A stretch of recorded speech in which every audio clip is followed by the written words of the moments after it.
एकीकडे कोकणात आपण बघितलं ही मोठी घडामोड होऊ शकते, मात्र दुसरीकडे बातमी आणखी मोठी आहे.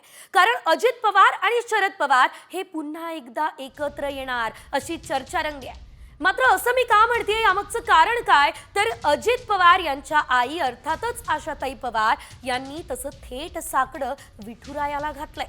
विठुरायाच्या दर्शनासाठी अजित पवार यांच्या आई आज पंढरपूरमध्ये आल्या. तेव्हा अजित पवार आणि शरद पवार हे एकत्र यावे असं साकडं त्यांनी थेट विठुरायाला घातलंय. नेमकं काय म्हणाल्या अजित पवार यांच्या आई, बघूया. मागितली आशीर्वाद माझ्या दादाला, सर्वांना चांगलं वर्ष सुखी जाऊ दे, आपले सगळे वाद संपू दे देवाला सांगितलं. पांडुरंगाला दाराच्या मागची सगळी जाऊ दे. शरद पवार आणि अजित दादा एकत्र यावे. हो पांडुरंगारण ऐकणार. हो ऐकणार.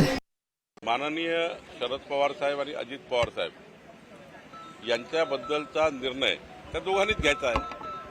भारतीय जनता पार्टीकडून ना असण्याचं काही कारण नाही आहे.